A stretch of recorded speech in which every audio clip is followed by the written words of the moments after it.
तो अब हम लोग बात करेंगे बिजनेस और इनकम टैक्स में profit and gain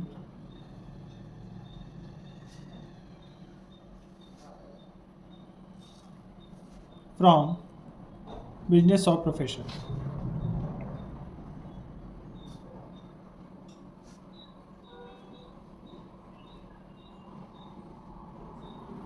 business profit and gain from business और प्रोफेशन इनकम टैक्स में इनकम टैक्स का थर्ड हेड है और इसमें जो है हम ऐसे बिजनेस की इनकम फाइंड करते हैं या प्रोफेशनल की इनकम कैलकुलेट करते हैं जिनका अमाउंट हमारा टैक्सेबल होता है। अगर मैं इसमें बात करूँ तो हमारे पास इस चैप्टर को सॉल्व करने के लिए ये इनकम टैक्स का थर्ड हेड है और इसकी टैक्सेबल इनकम कैलकुलेट करने के लिए हमारे पास दो तरह के क्वेश्चन के फॉर्मेट दे रखे होते हैं। या तो हमारे पास P&L और इनकम और एक्सपेंडिचर अकाउंट होता है या फिर हमारे पास कैश बुक होती है। अगर P&L और इनकम और एक्सपेंडिचर अकाउंट के बेस पर क्वेश्चन दे रखा होगा तो सबसे पहले हम इसको कैलकुलेट करने के लिए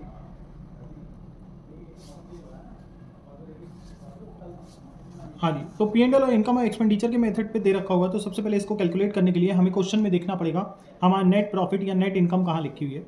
तो सबसे पहले हम क्वेश्चन में लिखेंगे net profit as per profit and loss account या income as per income and expenditure account. इसको लिखने के बाद हम उसके बाद इसमें ऐड करेंगे नॉन कैश आइटम्स, ऐसे एक्सपेंसेस जो बिजनेस में डिसअलाउड थे पर फिर भी हमने उन एक्सपेंसेस को अपने बिजनेस इनकम में से माइनस कर रखा है, यानी कि expenses disallowed but debit to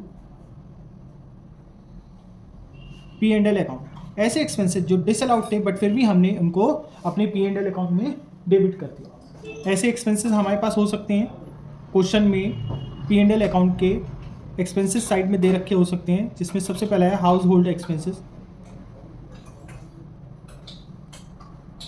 personal expenses,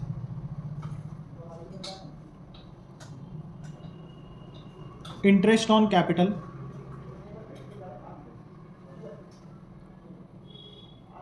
proprietor salary,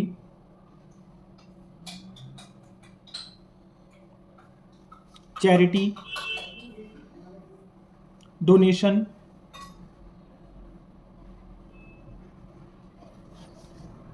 या फिर हम यहाँ पे माइनस कर सकते हैं प्रोविज़न या रिजर्व,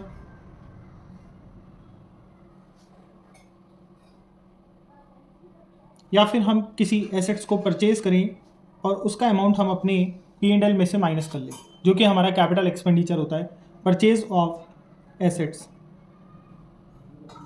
ये कुछ ऐसे एक्सपेंसेस हैं जो हम अपने अगर P&L में माइनस कर देंगे तो इनको हमें वापस ऐड करना पड़ेगा, जैसे लाइफ इंश्योरेंस प्रीमियम,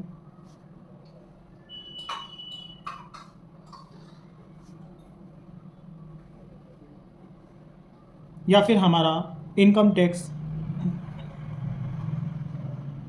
ये सारे एक्सपेंसेस अगर हमारे P&L में डेबिट साइड पे माइनस होंगे तो इन सबको हम वापस ऐड कर लेंगे, क्योंकि ये ऐसे एक्सपेंसेस हैं जो डिसअलाउड हैं बट फिर भी जानकारी के अभाव में हमने इनको माइनस कर लिया। इसके बाद जब इनका टोटल करके यहाँ लिख लेंगे, इसके बाद दूसरा आइटम ऐड होगा income allowed but not credit. ऐसी इनकम जो अलाउड थी लेकिन फिर भी हमने उसे लिखने से भूल गए या हमें जानकारी के अभाव में उसे लिखने से रह गए, तो ऐसी इनकम को भी हम ऐड करेंगे। जब इन दोनों पॉइंट्स का टोटल कर लेंगे, ऐड करके यहाँ लिखेंगे, यहाँ टोटल आ जाएगा नेट प्रॉफिट के साथ। इसके बाद दो पॉइंट हैं जो हम लेस करेंगे, जिसमें सबसे पहला लेस करेंगे expenses allowed but not credit. ऐसे एक्सपेंसेस जो अलाउड थे लेकिन फिर भी हमने उन्हें डेबिट नहीं किया, बट नॉट डेबिट। ऐसे एक्सपेंसेस कौन से हो सकते हैं? कोई भी एक्सपेंसेस जो आपको क्वेश्चन में एडिशनल इन्फॉर्मेशन में दे रखे होंगे, वो सारे एक्सपेंसेस डिसअलाउड जो एक्सपेंसेस हैं, ऐसे जो एडिशनल इन्फॉर्मेशन में दे रखे हैं, वो सारे एक्सपेंसेस आपको यहाँ पे ऐड करने होंगे। या फिर हम यहाँ पे डेप्रीशिएशन की बात कर सकते हैं। अगर प्रॉपर तरीके से डेप नहीं लगाए, जैसे dep on furniture, building, dep on furniture building जो कि 10% रहेगा, dep on plant and machinery और सर्जिकल इक्विपमेंट इस पर 15% डेप लगेगा। डेप ऑन इनटेंजिबल एसेट्स, ऐसी एसेट्स जो दिखाई नहीं देती हैं, इनटेंजिबल होती हैं, इनटेंजिबल एसेट्स,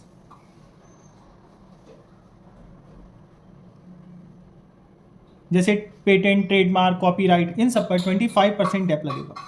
इसके बाद दूसरा पॉइंट माइनस होगा इनकम डिसअलाउड, ऐसी इनकम जो हमारे बिजनेस या प्रोफेशन से रिलेट नहीं करती, income disallowed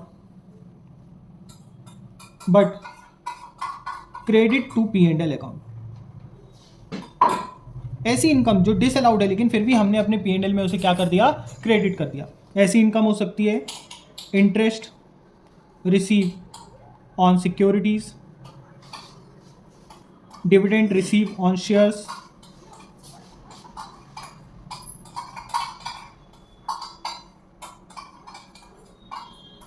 rent receive from house property,